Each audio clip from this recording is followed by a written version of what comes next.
Abra su Biblia en Primera de Tesalonicenses, capítulo 5, verso 16.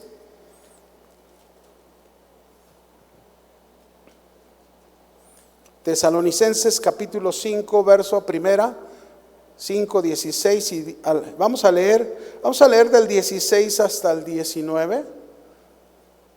Estad siempre gozosos, orar sin cesar. Dad gracias a Dios en todo, porque esta es la voluntad de Dios para con vosotros en Cristo Jesús. Y el 19 dice: no apaguéis al Espíritu.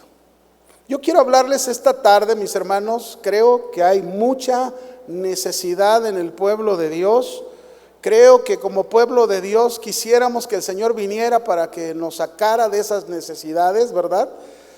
Pero voy a hablarles de 4 elementos de fortaleza. ¿Cuántos de ustedes saben que la iglesia, el cristiano, las familias cristianas necesitamos la fortaleza del Señor? ¿Cuántos saben? En el proceso de la vida cristiana, fíjense bien, usted y yo lo sabemos y la mayoría lo sabemos, en ese proceso de la vida cristiana se nos ha dicho por la palabra y por los mensajes que vamos a enfrentar dificultades, vamos a enfrentar problemas, y muchas de estas dificultades y problemas nos van a hacer sufrir mucho. Muchas de estas dificultades y problemas nos van a hacer que pasemos por el dolor. Y hay muchas personas que tendrán dificultades personales, mientras que otras personas quizás sufran el dolor al ver a sus seres queridos que están pasando por algún momento muy difícil, una familia, una enfermedad en alguien de la familia, ¿verdad? Pero mira, el Señor dijo en Juan 16:33, quiero recordarte este texto que tú seguramente lo has oído. Él dijo aquí en Juan 16:33, estas cosas les he hablado para que en mí tengáis paz. Lo primero que Jesús nos está diciendo, este texto, fíjense bien, del Evangelio de Juan capítulo 16, si leemos el contexto desde el verso 1, nos daremos cuenta que Jesús les está hablando a sus discípulos por las dificultades y crisis que iban a atravesar como cristianos. Y por eso Jesús aquí al final del texto del capítulo 16 les dice: estas cosas les he hablado para que en mí tengan paz. Es decir, la manera en que tú y yo podremos tener paz en medio de las dificultades o los problemas es por medio de la palabra de Dios, por medio de lo que Dios ya nos ha dicho en su palabra. Es ahí donde podemos encontrar la paz. Pero luego dijo el Señor: en el mundo tendrán aflicción, pero confiad, yo he vencido al mundo. Así que Jesús nos está diciendo: vamos a pasar por aflicciones. Y fíjese, una de las cosas que significa aquí la palabra aflicción en el texto griego significa presión. Es decir, que los cristianos en algún momento de la vida cristiana, del proceso de la vida cristiana, vamos a pasar por un momento de presión. Y cuando uno pasa por presión es algo muy serio, muy fuerte, ¿no? Pero debemos tener presente, mis hermanos, porque eso es bien importante, que en todas las dificultades que usted y yo pasemos, las fuerzas de nosotros, los hombres, son limitadas. La vida de nosotros los hombres es frágil, es débil. No podemos fiarnos entonces de nuestras fuerzas, de nuestra capacidad para afrontar las dificultades, para resistir el pecado, la tentación, los problemas. Nuestra fuerza y nuestra fortaleza espiritual no deben de estar en nosotros. No debe estar basada en nosotros. Si no cimentamos en Dios nuestra fuerza, si no la cimentamos en el Señor, en su poder, vamos a ser como un árbol sin la capacidad de crecer y desarrollarse por sí mismo. Es decir, el árbol necesita de elementos para poder crecer y desarrollarse. No lo puede hacer por él solo. El árbol necesita el aire, el agua, los nutrientes de la tierra. Todo eso necesita el árbol. Y nosotros, usted y yo, mis hermanos, necesitamos la vida, necesitamos el poder, necesitamos la fuerza, necesitamos el amor de nuestra fuente que es Dios. Cuando nuestra vida cristiana lleguemos a pensar en algún momento que no podemos perseverar en la batalla espiritual, tenemos que recurrir a Dios. Tenemos que ir a Él. Dios está por nosotros y Él quiere darnos de su fuerza. Él quiere que seamos fuertes en todo momento, en las tormentas. Pero no somos así, mis hermanos, porque no vamos a Él y le pedimos, no lo buscamos.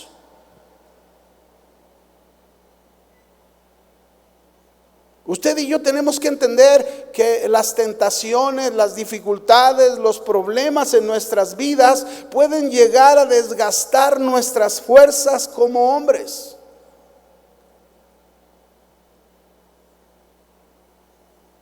Pero si no nos refugiamos en Dios, si no nos sostenemos en sus fuerzas, nada vamos a poder hacer. Nos vamos a atemorizar. Pero si vamos a Él y nos refugiamos en Él y buscamos la ayuda de nuestro Dios, mira lo que Él dice en Isaías 40, verso 20, te lo leo rápidamente. Dice ahí el Señor: Él da esfuerzo al cansado. ¿A quién da esfuerzo el Señor? Al cansado. Yo pregunto, ¿cuántos cansados hay esta tarde? ¿Cuántas veces, mis hermanos, hemos enfrentado algo en nuestra vida tan fuerte que llegamos a decir, ya no puedo más? ¿Te ha pasado o no? Ya no puedo más. Estás cansado, estás agotado. Pero el Señor te dice aquí que la esperanza, la promesa de Dios, Él da esfuerzo al cansado. Es decir, no nos va a dejar solos ahí en ese momento en el que nosotros ya no podemos más. Porque dice, y multiplica las fuerzas al que no tiene ningunas. Es decir, podríamos quedar completamente agotados, indefensos, incapaces, sin fuerza alguna. Así podríamos estar en este momento, en cualquier tiempo de nuestra vida cristiana. Pero el Señor, mis hermanos, cuando estemos así, Él prometió que sus fuerzas entrarán en acción a nuestro favor. Porque Él multiplica las fuerzas al que no tiene ninguna. Wow. Verso 30. Los muchachos se fatigan y se cansan, y los jóvenes flaquean y caen. ¿Por qué nos dijo esto aquí el Señor? Pues la idea, mis hermanos, es mostrarnos cómo aún los jóvenes. ¿Cuántos se sienten jóvenes? 3, 4, nada más. Repito, ¿cuántos se sienten jóvenes? Algunos dicen, yo soy joven. Pero dice aquí que aún los jóvenes, miren, se supone que el joven tiene mucho más fuerzas que ya un adulto de edad avanzada. ¿Sí o no? Sí. Pero aún dice que ese joven, aunque tiene más fuerzas que una persona ya anciana, está diciendo que aún el joven se fatiga, se cansa y queda sin fuerzas. ¿Por qué? ¿Por qué el joven se queda sin fuerzas? Porque así somos los hombres, frágiles, débiles, y necesitamos a Dios, quien nos promete multiplicar nuestras fuerzas. Y esto, mis hermanos, de que Dios multiplique nuestras fuerzas, dice Él al final en el verso 41, pero los que esperan a Jehová, tendrán nuevas fuerzas, levantarán alas como las águilas, correrán, ¿y qué va a pasar? No se cansarán, caminarán y no se fatigarán. ¿Qué quiere decir aquí el Señor? Lo que quiere decir el Señor aquí, que en lo humano podemos quedarnos sin fuerzas. Puedes estar en medio de una dificultad, una situación difícil, y te puedes quedar sin fuerzas. Pero si tú confías en Dios, si tú esperas en Dios, Él dice que vas a experimentar nuevas fuerzas como el águila.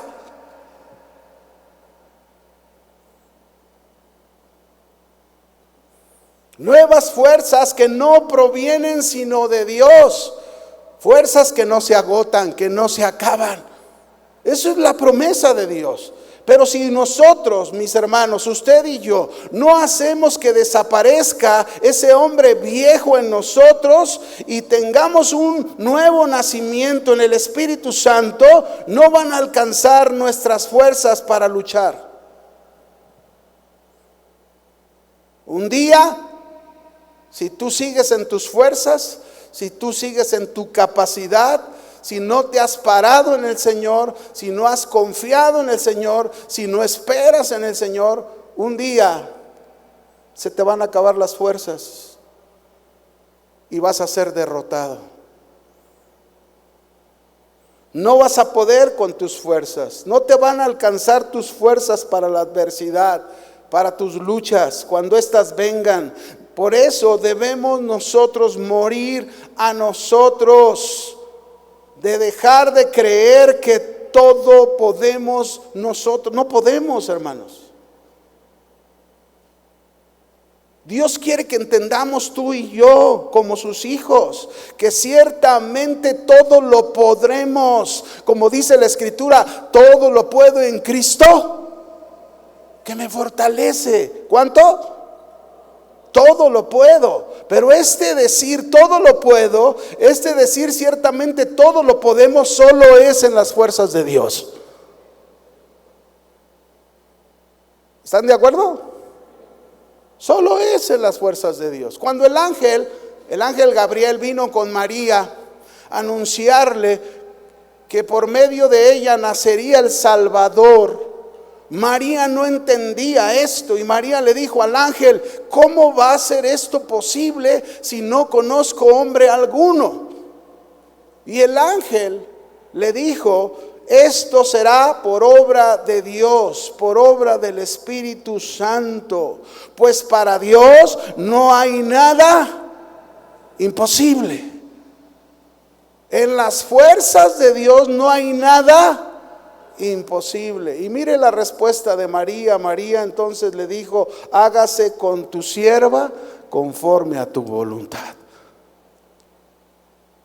María estaba poniéndose en las manos de Dios, y esto es lo que Dios espera de nosotros. En medio de la dificultad, en medio del problema, el Señor dice: suéltate.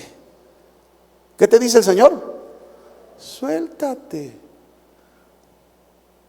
Cuando tú y yo reconozcamos que nada podemos por nosotros y dejemos que el Señor lo haga, es en ese momento que seguramente dejaremos de tener temor a la derrota, a la pérdida. Porque es en ese momento que seguro el Señor en sus fuerzas nos dará la victoria, fortaleciéndonos en Cristo, y venceremos a este mundo que nos está combatiendo todos los días. Mire lo que dijo Pablo, 2 de Corintios 12:10. Pablo dijo aquí: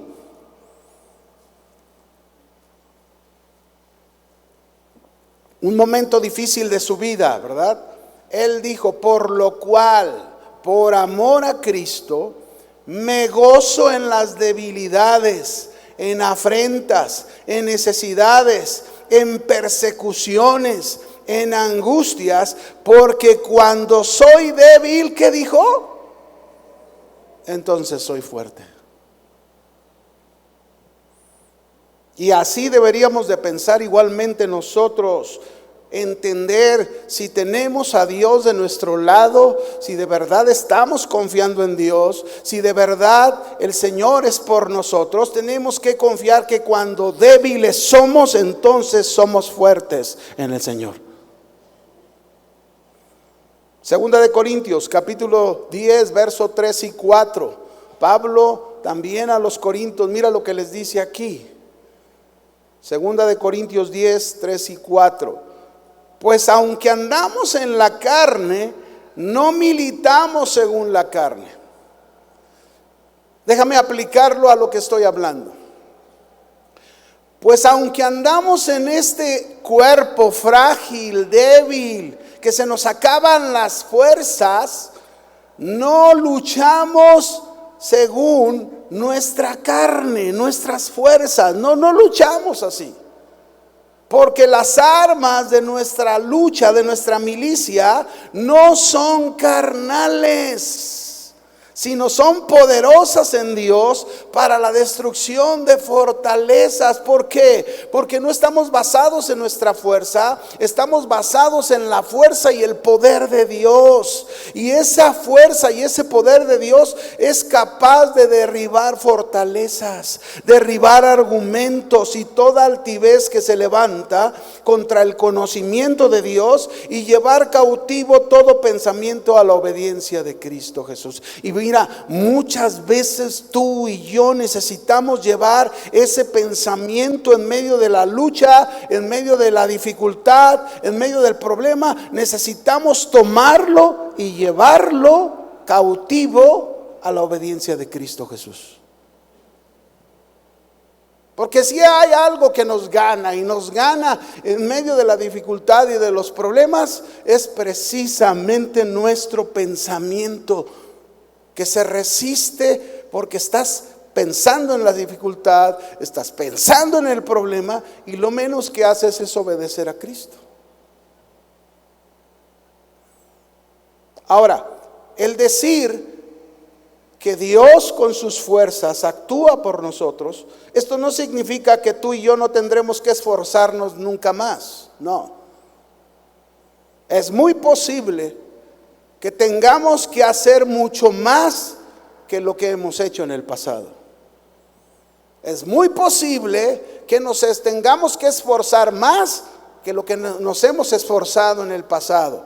Pero tenemos que entender que ese esfuerzo, que ese trabajo que hagamos en el Señor, tiene que ser en las fuerzas de Dios. Porque si actuamos valientemente en la fe, cuando enfrentemos los problemas, esto quiere decir que no nos vamos a alejar del Señor. Esto quiere decir, mis hermanos, que los problemas te van a querer derribar, te van a querer alejarte de Él, que desistas de los planes de Dios para tu vida.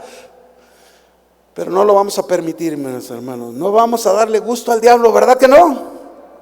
A ver, no los oí muy convencidos. ¿Le va a dar gusto al diablo? Claro que no. Debemos poner nuestra parte para el fortalecimiento de nuestra fe, no dejando que nada nos haga desistir de nuestra confianza en Dios. Debemos ejercitar la confianza en nuestro Dios, sabiendo que Él nos dará la fuerza necesaria en el momento en que usted y yo la ocupemos. Amén. Esto es muy importante. Segunda de Corintios, capítulo 12, Pablo dijo ahí: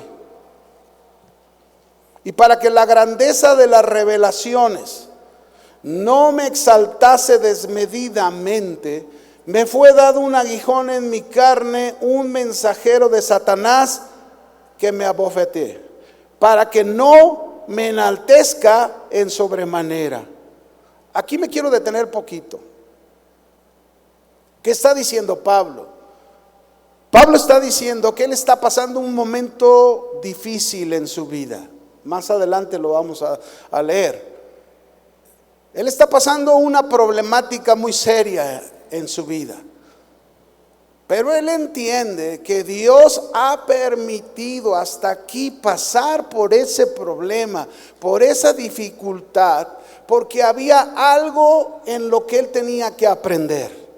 Y Él lo está diciendo. Él está diciendo que para que la grandeza de las revelaciones que Dios le había dado no se exaltase desmedidamente, es decir, que no se enaltezca en sobremanera, es decir, en su interior. Él está luchando para no enaltecerse por lo que Dios le ha mostrado. Y entonces lo que él está viviendo, Pablo está diciendo que ha sido de beneficio para su vida, porque Dios le ha mostrado esto precisamente. Y mira lo que sigue diciendo: respecto a lo cual 3 veces he rogado al Señor que lo quite de mí. ¿Qué le ha rogado? Y ese problema que él tenía, esa dificultad que le estaba pasando. Algunos dicen que era enfermedad, otros dicen que era otra cosa. Lo que fuera, Pablo estaba viviendo un momento difícil y le pidió 3 veces a Dios: quítalo, Señor, de mí. Y el Señor le contestó y le dijo: Saulo, Pablo, bástate mi gracia, porque mi poder se perfecciona en la debilidad. ¿Dónde se perfecciona el poder de Dios? ¿Saben por qué ahí se perfecciona el poder de Dios, mis hermanos? Porque es ahí cuando nosotros le dejamos hacer. Cuando se acaban tus fuerzas, cuando se acaba tu capacidad, cuando te han puesto contra la espada, contra la pared con la espada, cuando te han puesto así y ya dices: no puedo más. Es ahí donde tú volteas tus ojos a Dios y dependes de Dios y clamas a Dios y dices, y el Señor dice: qué bueno que no puedas más, porque ahora sí me vas a dejar que mi poder se perfeccione en tu debilidad.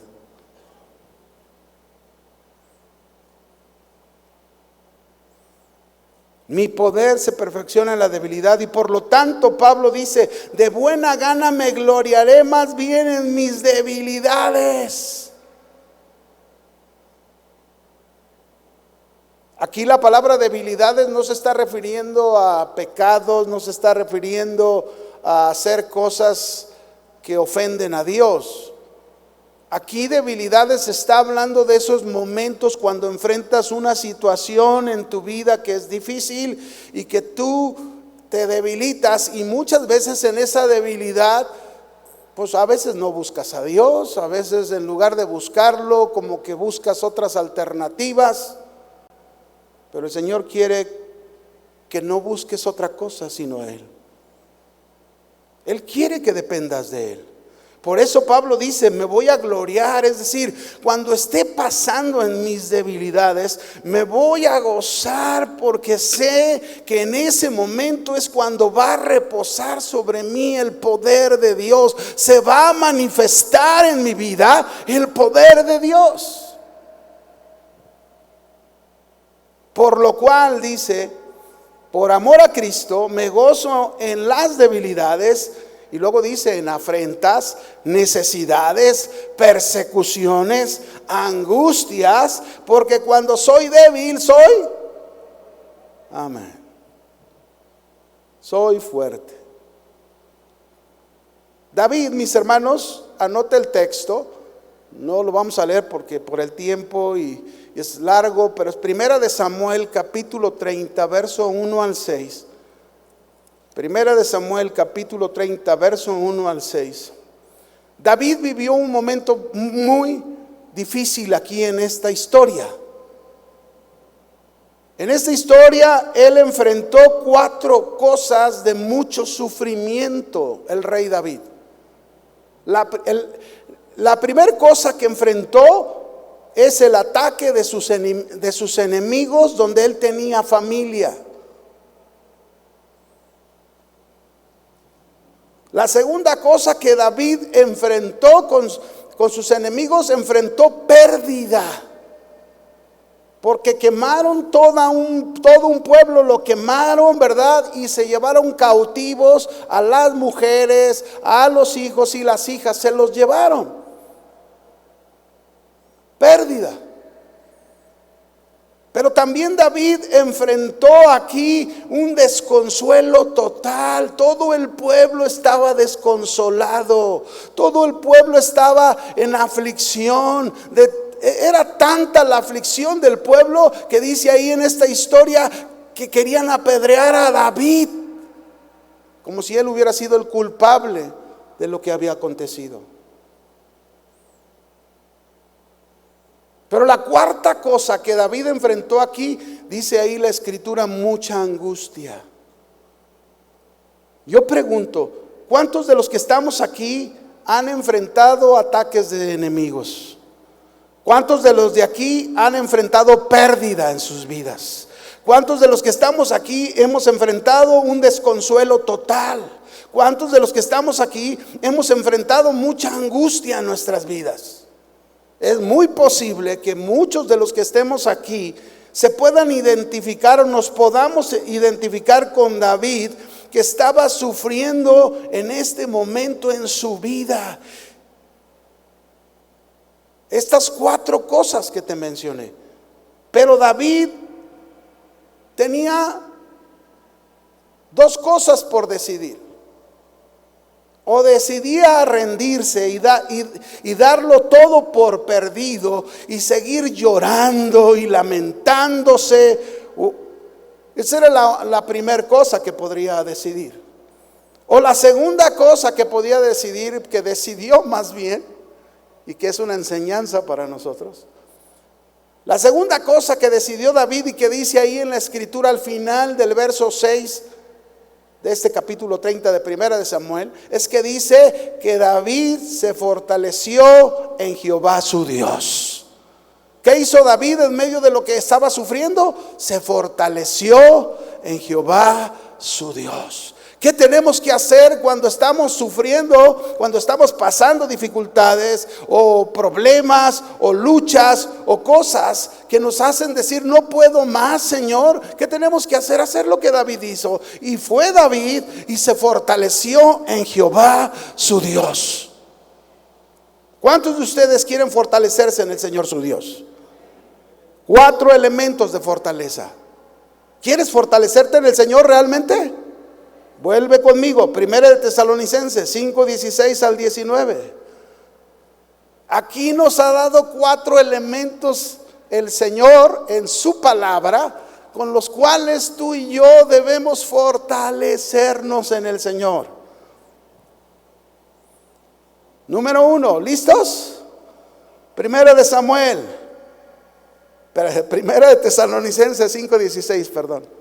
Primera de Tesalonicenses 5:16 dice el primer elemento para alcanzar la fortaleza en nuestras vidas en medio de la dificultad de los problemas. Mira lo que el Señor dice: estad siempre tristes, amargados,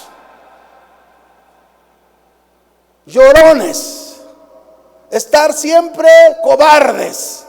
¿Cómo dice? Estar siempre, otra vez, estar siempre gozosos.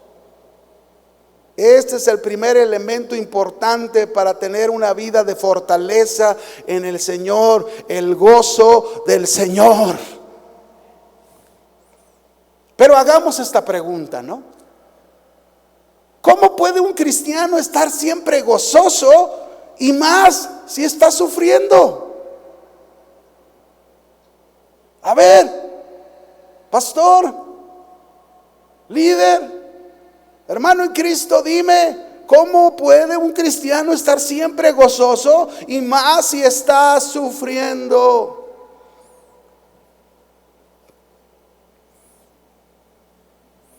¿Saben cuál fue la intención de Pablo de dar estos elementos aquí para los creyentes en Tesalónica?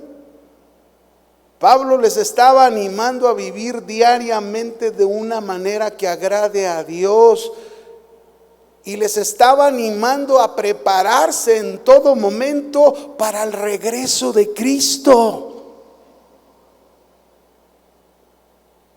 Él va a volver, Él va a regresar. Pablo sabe que va a haber muchos momentos difíciles en la vida de los creyentes, pero no deben permitir que eso desaliente y los lleve a vivir fuera de la voluntad de Dios. La voluntad de Dios es estar siempre gozosos. No importa que estemos viviendo, no importa que estemos pasando, no importa lo que suceda alrededor de nosotros. El Señor dice a su iglesia: estar siempre gozosos. Si se viene persecución, estar siempre gozosos. Si se viene un problema en la familia, estar siempre gozosos.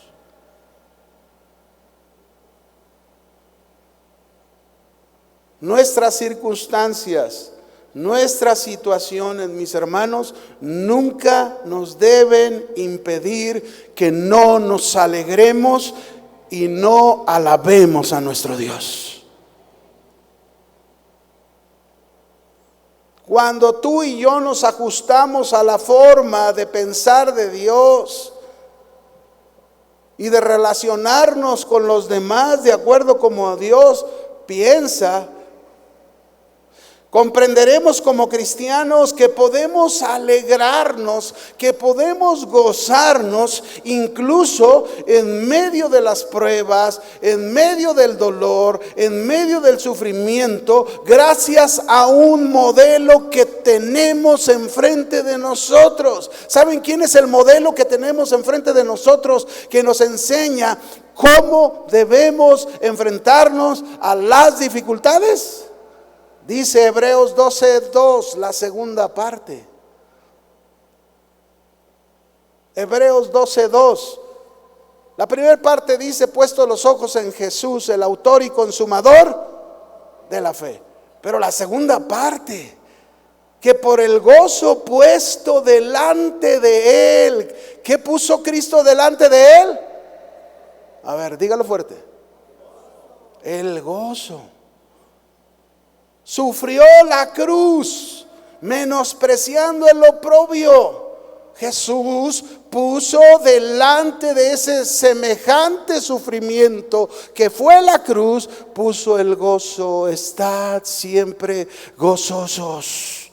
Jesús nos enseñó, mis hermanos, que el sufrimiento precede a la gloria.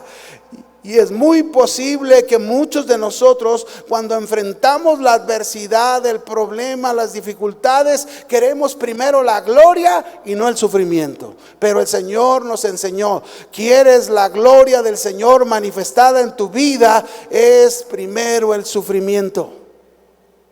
Yo sé que no van a decir amén a esto. Lo entiendo, ¿no?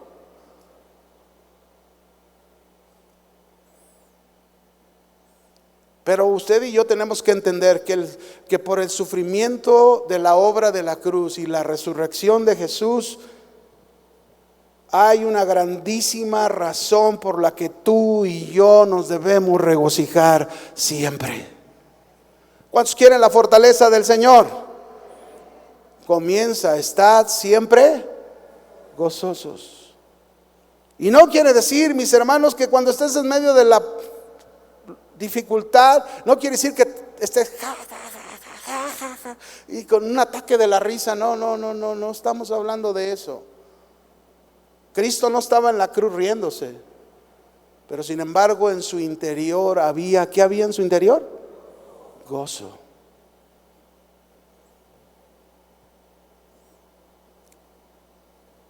Estad siempre gozosos. Y esto aparece en toda la escritura. Mira, por ejemplo, Filipenses 4:4 dice: regocijaos en el Señor siempre.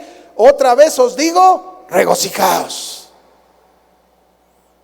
Regocijarse no solo es una sugerencia. Regocijarse, estar siempre gozosos, es un mandato y lo es siempre. Siempre debemos tener o tomar la decisión de gozarnos y alabar al Señor aunque estemos pasando el horno de fuego.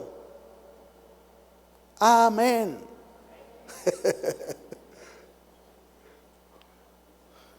El gozo es un fruto del Espíritu Santo. Lo dice Gálatas 5:22. Y si nosotros estamos llenos del Espíritu Santo, entonces el Espíritu Santo nos debe hacer seguro, que nos regocijemos, que estemos siempre gozosos aunque estemos en el horno de fuego. El gozo de Dios para nuestras vidas, entonces no depende de las circunstancias, no depende del estado de ánimo de nosotros, del humor que tengamos. El gozo de Dios no varía, es inmutable como lo es Dios. Y si el gozo de Dios nunca deja de ser, entonces ¿por qué muchos cristianos andan cabizbajos, bien tristes, depresivos, deprimidos, desanimados, desarmados, derrotados y toda clase de sentimientos confusos? ¿Por qué? Y yo creo que la respuesta es muy clara. La respuesta es que han sido débiles en establecer su genuina relación con Dios, con el Espíritu Santo, con su palabra, porque su Espíritu Santo y su palabra seguro producen en el hombre interior el gozo que nos fortalece. Amén. El gozo que nos ¿qué? Nos fortalece. Mire, la Biblia nos habla, por ejemplo, los apóstoles, cuando fueron arrestados y los azotaron por predicar en el nombre de Cristo, cuando salieron del tribunal, dice Hechos 5:41, ¿cómo salieron? Dice, salieron gozosos. ¿Salieron cómo? Los azotaron, los golpearon, los metieron a la cárcel injustamente, pero salieron de ahí gozosos de haber sido tenidos por dignos de padecer afrenta por causa del nombre de Jesús. Muy seguro los apóstoles recordaron aquella declaración de Jesús en Mateo 5:11, cuando Jesús les dijo, 11 y 12, bienaventurados sois cuando por mi causa os vituperen y os persigan y digan toda clase de mal contra vosotros mintiendo. Gozaos, alegraos, porque vuestro galardón es grande en los cielos. Ellos recordaron lo que el Señor les dijo y lo vivieron ahí. Hace un momento Janet mencionaba la perspectiva de Dios. Exactamente, la perspectiva de Dios, mis hermanos, es muy diferente a la nuestra. Cuando tú y yo estamos en medio del horno de fuego, de las dificultades, problemas, luchas, tentaciones, como le quieras llamar, nosotros tenemos una perspectiva y vemos lo peor.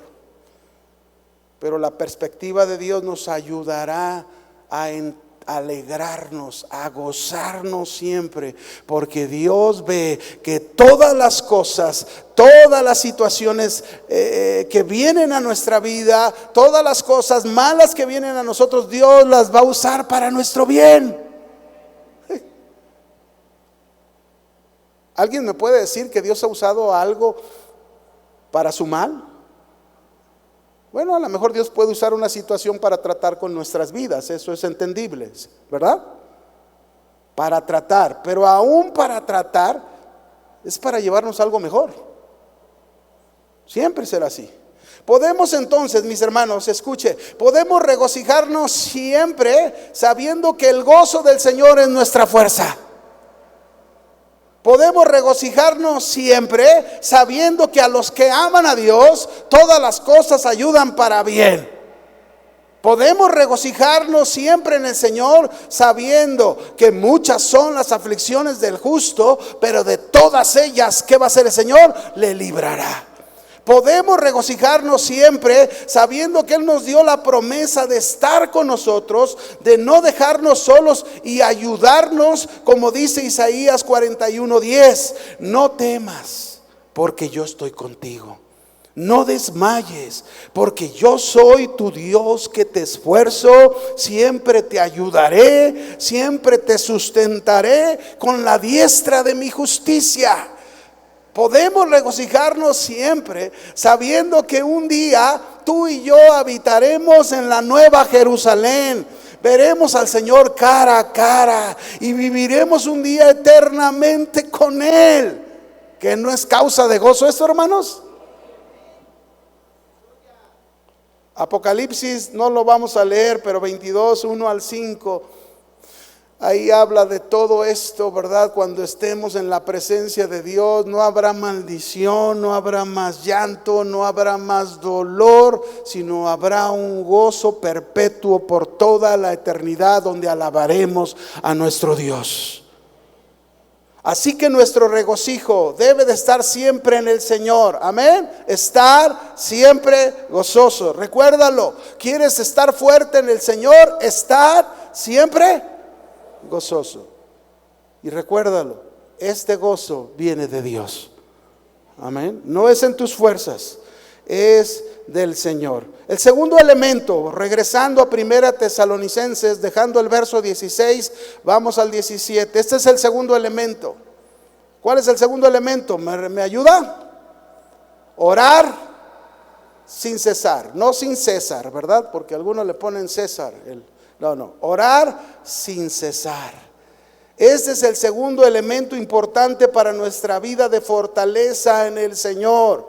Y orar sin cesar significa mantenernos conscientes de la necesidad que tú y yo tenemos de la presencia de Dios en todo momento. Y llevar todas las situaciones o circunstancias que se nos presenten ante Él. Esto quiere decir, mis hermanos, esto significa que lo único que debemos estar haciendo es siempre orar, orar, orar, y ya no vamos a hacer otra cosa. No significa eso. Orar sin cesar significa vivir nuestro día a día de la mano del Señor, tomados de Él, dependiendo de Él, confiados en Él, siendo obedientes a Él, hablando con Él y permitiéndole a Dios guiar todos nuestros pasos. Por eso yo decía hace un momento, cuando Pablo, él está diciendo que Dios le envió un mensajero de Satanás para que le abofetee. Es decir, esto que estoy pasando es por esta situación, para que no me enaltezca en sobremanera. ¿Qué hizo Dios? Lo humilló, lo llevó a depender más de Dios.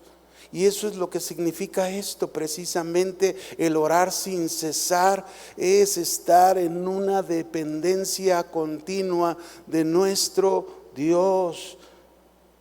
Oramos sin cesar cuando vamos a Dios y le comentamos algo que nos preocupa en un momento particular. Por ejemplo, ¿qué haces comúnmente si tú vas en tu auto aquí en la ciudad y vas por una avenida, y que seguro a todos nos ha tocado en algún momento ver? Vamos ahí y vemos un accidente terrible. ¿Qué haces? ¿Vas orando? ¿Vas clamando a Dios por esos que estuvieron en el accidente? Eso es orar sin cesar. A lo mejor llegaste a tu trabajo y un compañero te platicó un problema familiar muy fuerte que está enfrentando. ¿Qué haces? ¿Estás orando? A lo mejor tu hijo llegó de la escuela y viene y te comparte y te dice: es que este maestro me reprobó, hizo esto. Y bueno, a lo mejor vas e investigas que tu hijo hizo lo correcto, ¿verdad? Y cuando vas e investigas que hizo lo correcto, de todos modos tú llevas a tu hijo y le dices: hijo, vamos a orar por este maestro. No, pero ¿cómo vamos a orar por él si me reprobó? Vamos a orar por él. Y Dios va a arreglar las cosas. Orar sin cesar.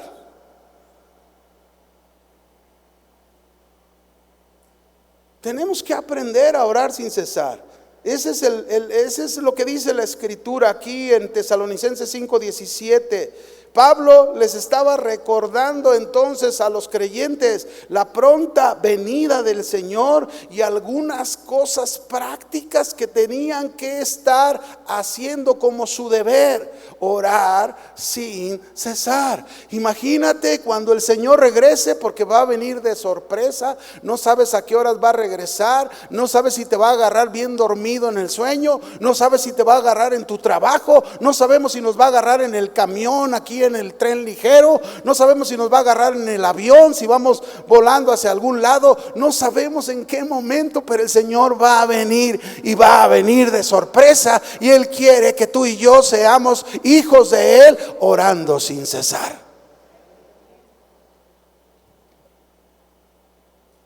Y quiero decirte algo: son muchas las oportunidades que se nos presentan cada día para orar. ¿Las estamos aprovechando? ¿Les estamos sacando provecho a esas circunstancias? ¿Vivimos conscientes de que podemos hablar con nuestro Señor en todo momento?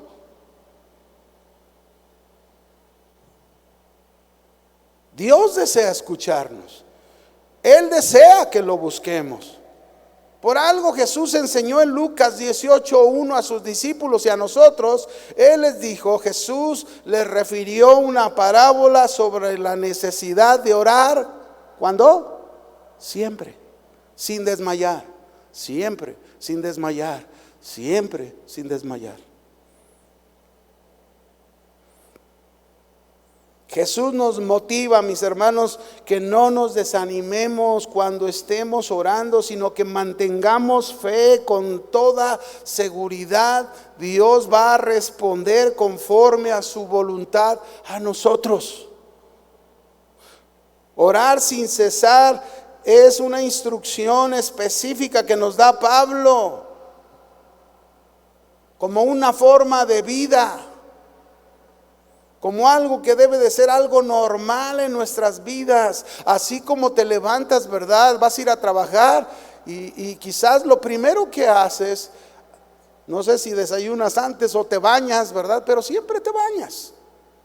¿O cuántos se van a su trabajo así bien perfumados de la noche? No, usted se levanta y si va a ir a su trabajo, seguro se baña. Y lo hace como algo parte de su vida.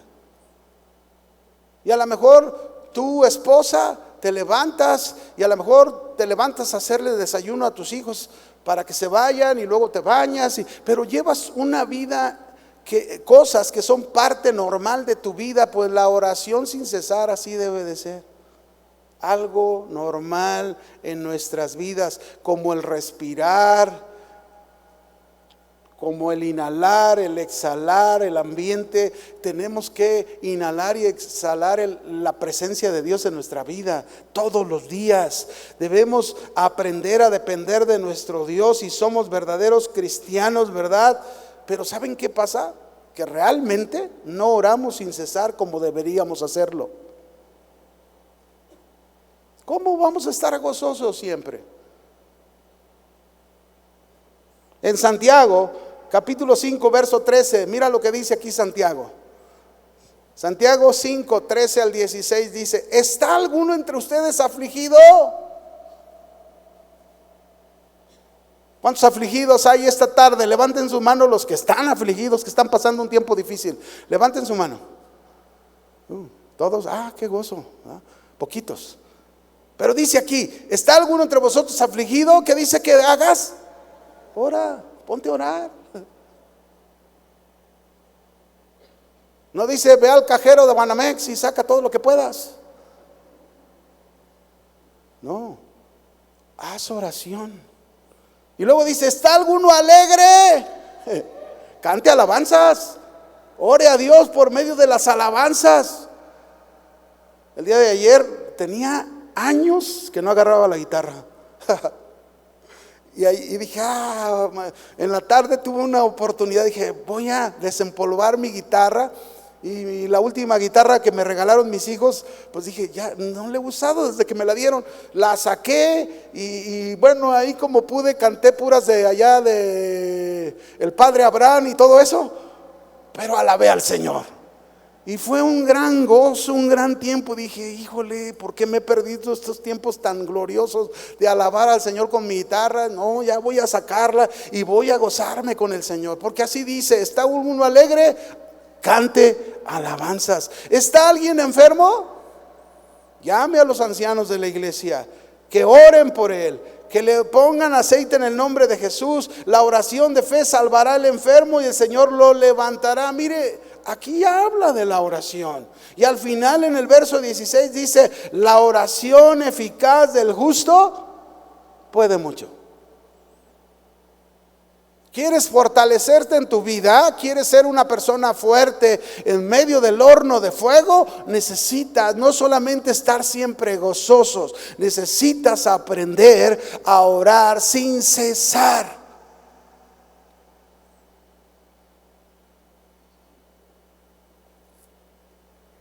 Fíjate, en el tiempo bíblico, cuando se escribieron las cartas, cada tarea afectaba directamente la supervivencia de la familia. Por ejemplo,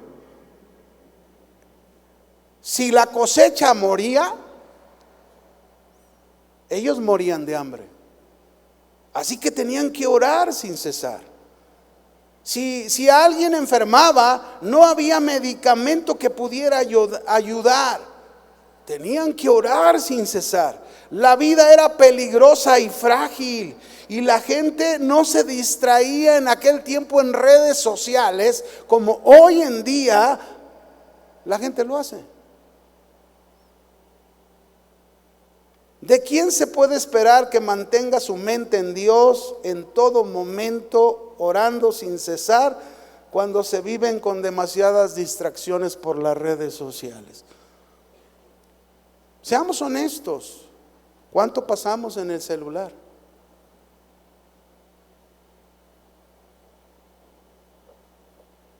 ¿Cuánto oramos sin cesar? Nada más hagamos esa comparación. ¿Cuánto pasas ahí chateando en redes sociales o chismeando, verdad?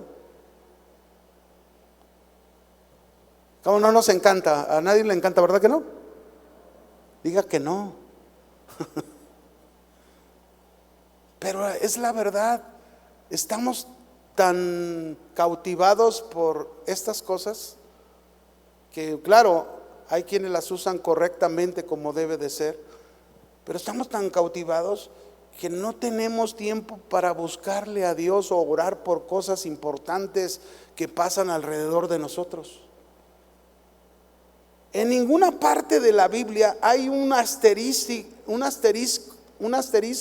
en esta frase donde dice orar sin cesar y luego un asterisco que diga a menos que esté realmente ocupado. ¿Verdad que no dice así? ¿O sí dice así? No. Orar sin cesar no lleva ningún asterisco. Debemos estar haciéndolo, mis hermanos.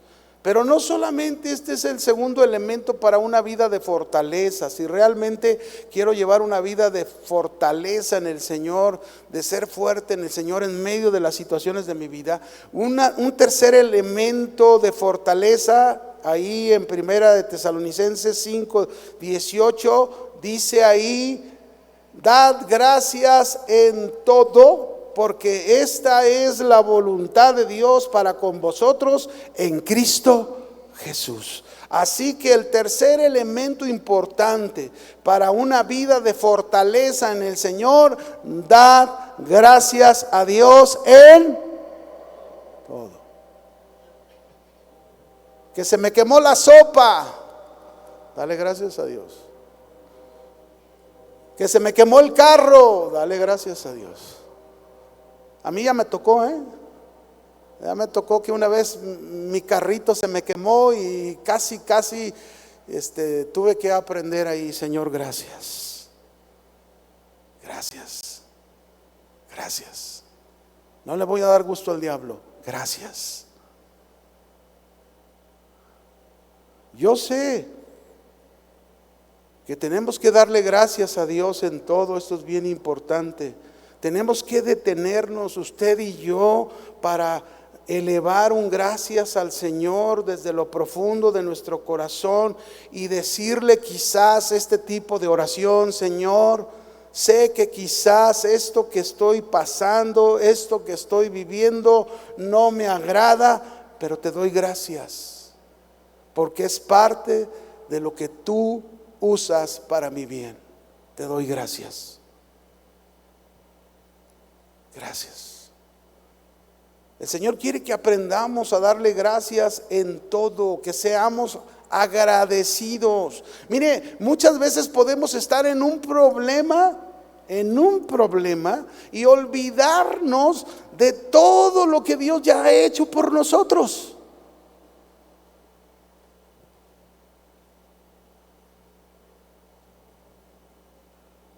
Y se nos olvidó decir: Señor, todo esto que has hecho, gracias, gracias por esto.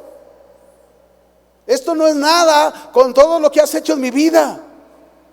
¿O no, hermanos? ¿Cuántas cosas ha hecho el Señor en tu vida y en la de tu familia hasta hoy?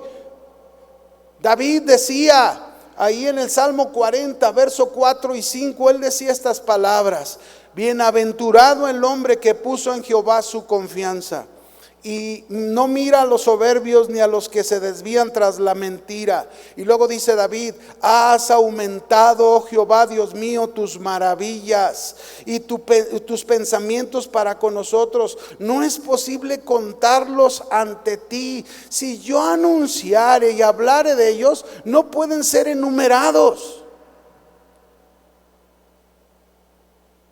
¿Cuántas cosas Dios ha hecho en tu vida? Piénsalo. ¿Será digno de acción de gracias el Señor? Gracias. Gracias, Señor, por esto que estoy haciendo. Gracias, Señor, por aquello. Gracias por lo bueno, gracias por lo no bueno. Gracias por lo que me gusta, gracias por lo que no me gusta. Pero gracias porque al final de cuentas tú tienes el control de todo. Hay una historia en la Biblia, en Lucas 17, verso 11 al 19, donde 10 leprosos encontraron a Jesús en el camino donde andaba Jesús y le gritaron, ¿verdad? Los 10 leprosos: Jesús, Maestro, ten misericordia de nosotros. Y cuando Jesús los vio, les dijo: vayan y muéstrense a los sacerdotes. Ahora, un leproso, para mostrarse al sacerdote, porque el leproso antes tenía que estar limpio de su lepra. Pero cuando Jesús les dijo: vayan y muéstrense al sacerdote, los 10 creyeron y fueron, iban hacia el sacerdote, y dice que en el camino fueron limpiados de la lepra. Es decir, Dios, el Señor, los sanó. Fueron limpiados de su lepra. Pero lo triste, mis hermanos, que solo uno de ellos, viendo que había sido sanado, volvió. Y mira cómo volvió a Jesús, glorificando a Dios a gran voz. Acción de gracias. Glorificando a Dios a gran voz. Y se postró rostro en tierra a sus pies, dándole gracias a Jesús. Jesús sanó a 10 leprosos, pero solo uno vino a darle gracias. Es posible, mis hermanos, es posible que hemos recibido grandes regalos de Dios, pero seguimos con un espíritu ingrato. Es posible que Dios ha hecho grandes cosas a través de nuestra vida y nos encontramos en un pozo, en una situación, en algo a lo mejor que es parte de ese proceso, repito, de la vida cristiana, y a lo mejor ahí nos hemos olvidado de todo lo que el Señor ha hecho y en lugar de darle gracias estamos reclamando. ¿Por qué, Señor? ¿Por qué a mí? ¿Por qué yo? Y a lo mejor hasta le dice: Señor, tú sabes cómo desde el día en que me decidí a entregarte mi vida, y mira, tú sabes que dejé esto y dejé aquello, y me estoy portando bien y estoy haciendo, y bueno, le sacas un repertorio al Señor como si fuera por méritos, ¿no? Y el Señor pacientemente nos escucha, pero lo que está esperando de nosotros es: gracias, Señor.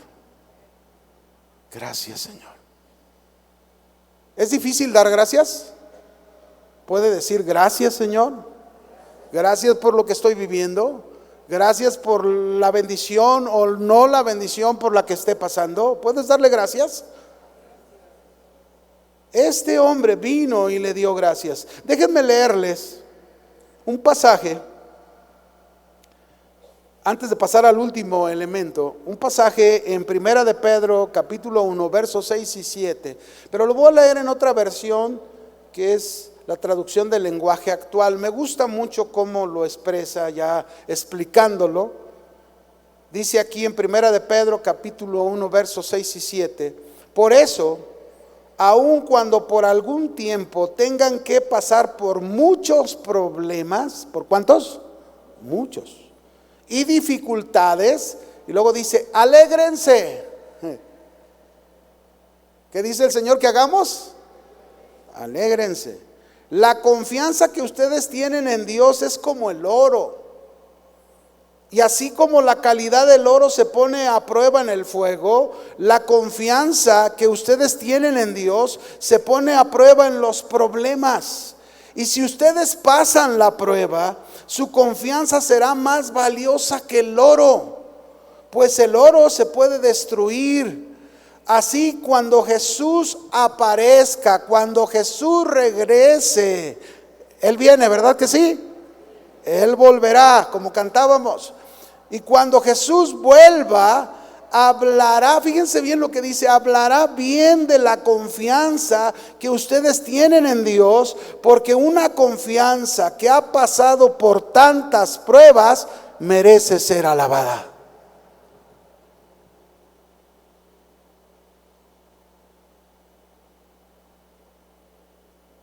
Vamos al último elemento. Estad siempre gozosos, orar sin cesar. Dad gracias en todo, porque esta es la voluntad de Dios para con nosotros en Cristo Jesús. Y el último: no apaguéis al Espíritu. Primera de Tesalonicenses 5:19. No apaguéis al Espíritu. Este es el cuarto y último elemento importante para que nuestra vida sea una vida fortalecida.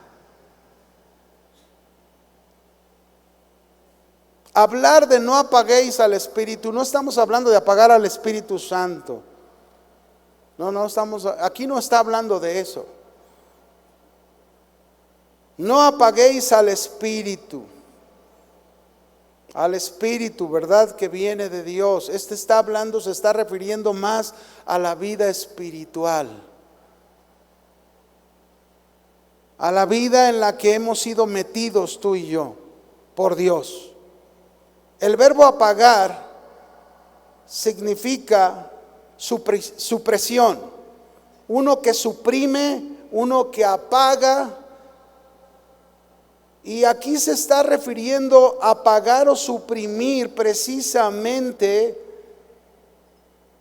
a ese sentido de la vida espiritual, a esa orientación de la vida espiritual que hemos recibido de Dios.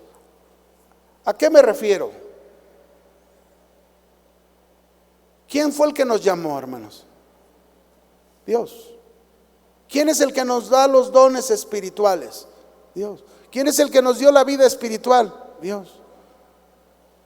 ¿Quién es el que nos da ese espíritu o deseo de servirle? Dios. Y aquí se está refiriendo a eso. ¿Cuántas veces, mis hermanos, cuando pasamos un problema, pasamos una dificultad, pasamos una situación complicada en nuestra vida, no estamos gozosos, no oramos sin cesar, no damos gracias y lo que más hacemos es apagar el espíritu? Te voy a poner un ejemplo de lo que es apagar el espíritu. Segunda de Timoteo, capítulo 1, verso 6 en adelante. Aquí hay un ejemplo. Pablo le habla a Timoteo, un discípulo de Pablo, un hombre que lo dejó encargado de una misión en la iglesia de Éfeso, pastorear la iglesia de Éfeso.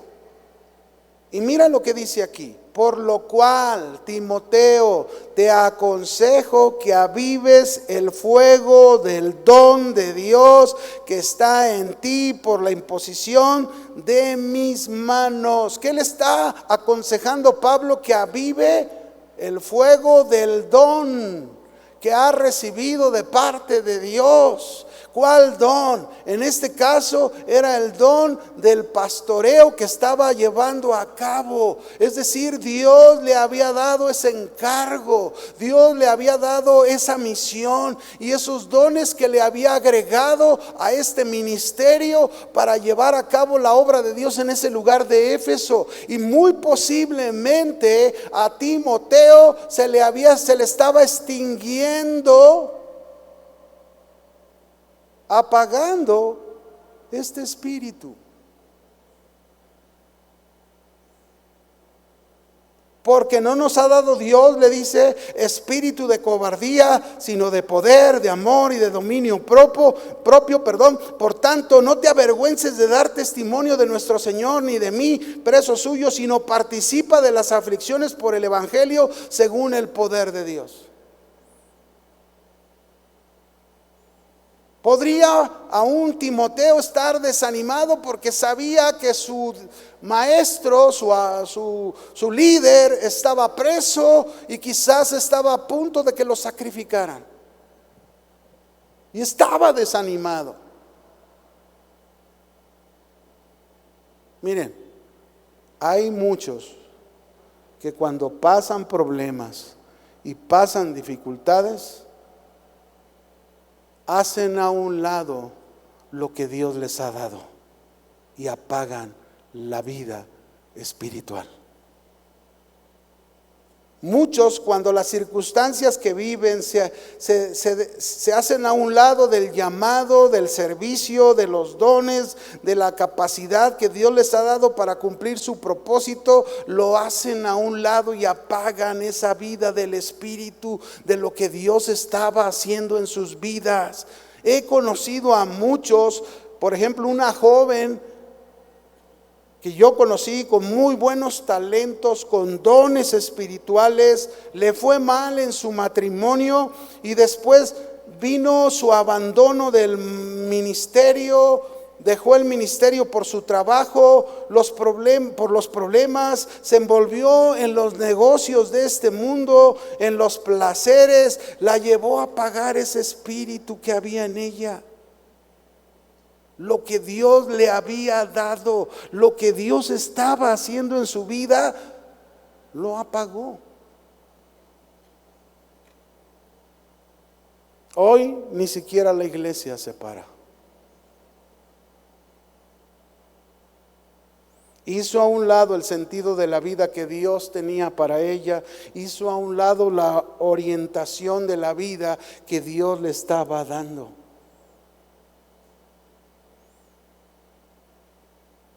Cuando alguien, una esposa o un esposo, se dejan por irse con otra mujer o con otro hombre, y por esa causa tanto ella o él dejan de buscar a Dios y se centran en su problemática, se la pasan idos, traumados, destrozados, y por esa razón comienzan a apagar el espíritu en su vida con aquellos dones que Dios les había dado. Dios los estaba usando en el servicio, pero en lugar de avivar, apagaron la orientación de vida que Dios les estaba dando.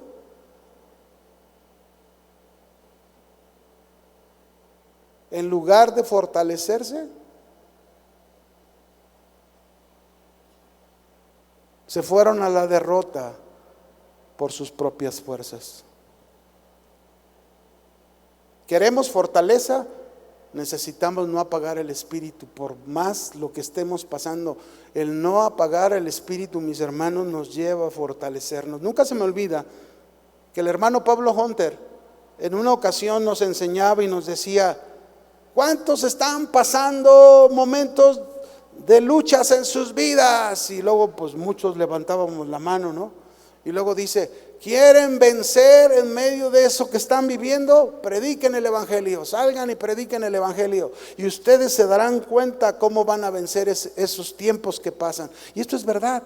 Si nosotros no apagamos el espíritu, si nosotros nos dejamos guiar en la orientación de vida espiritual que Dios nos está dando, en el sentido de la vida espiritual, de esa vida espiritual que hemos recibido, no es de nosotros, viene de Dios, y nosotros no dejamos que las circunstancias nos apaguen, sino al contrario, con más ganas servimos a Dios, con más ganas le alabamos a Dios, con más ganas predicamos su evangelio, con más ganas hacemos lo que tenemos que hacer: orar, estar gozosos, dar gracias a Dios. Vamos a ser personas fortalecidas. Amén. Concluyo. Es verdad que todos pasamos en algún momento de nuestra vida por situaciones, por problemas, por aflicciones, por sufrimientos. Todos pasamos por eso. Pero Dios nos ha dado elementos que nos ayudan a fortalecernos, a soportar, a salir vencedores en todos esos momentos. Hoy el Señor nos ha enseñado 4 elementos: estar siempre gozosos, orar sin cesar, dad gracias en todo porque esa es la voluntad de Dios. Y el Señor nos dice por último: no apaguéis el espíritu. No apagues lo que yo te he dado. Amén. Cierra tus ojos, por favor.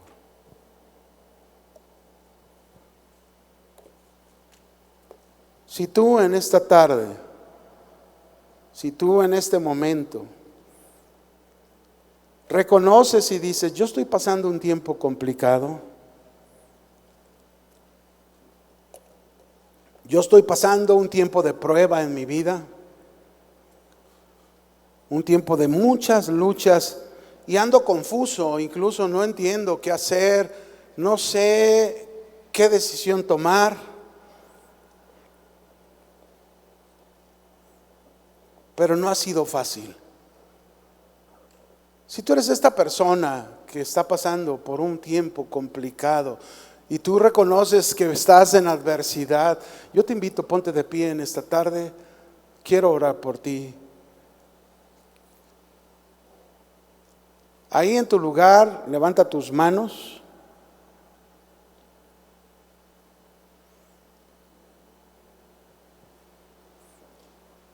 Ora a Dios conmigo y dile ahí al Señor con todo tu corazón: Señor, vengo ante tu presencia, vengo humillado, reconociendo que he tratado de enfrentar mis luchas, mis adversidades en mis fuerzas, en mi capacidad. Pero reconozco que lo que tú has permitido alrededor de mí ha sido para llevarme a tus pies, para reconocer que necesito depender de ti, de tu presencia. No puedo sin ti, dile: no puedo sin ti, Señor. Cuando María preguntó: ¿cómo puede ser esto si no conozco varón? Hubo una respuesta donde se le enseñó: no hay nada imposible para Dios. Señor, aquí estamos en esta tarde. Te necesitamos. necesitamos tu fuerza, necesitamos tu fortaleza. Estamos en una situación donde decimos: no puedo más, no puedo más. Pero tú sí puedes. Tú sí puedes, Señor. Tú dijiste que los que esperan en el Señor nuevas fuerzas tendrán. Serán levantados como las águilas. Volarán, caminarán, correrán. Y no habrá fatiga, no habrá cansancio, porque ya no andamos en nuestras fuerzas, ya no dependemos de nosotros, dependemos de ti. Y eso es lo que, Señor, pedimos que hagas en tu iglesia, en nosotros, y que nos prepares, Señor, para cuando las cosas aún que vengan sean peores, podamos dar esa respuesta de fe. Y cuando tú regreses, cuando tú vengas, tú digas que nuestra confianza ha pasado la prueba. Pásale, bendito de mi Padre. Entra al gozo de tu Señor. ¿Por qué no nos levantamos todos de pie? ¿Y por qué no le decimos: Señor, estamos gozosos? Dígaselo, levante sus manos, dígale: estamos gozosos, Señor. Obedecemos tu palabra, oramos sin cesar y te damos gracias. Dele gracias, dígale: gracias, Señor, por esto.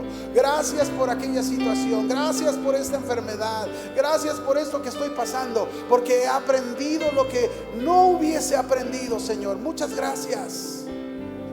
Y, Señor, que esto no me robe el servirte y el darte todo lo que tú quieres de mí. Alábele al Señor.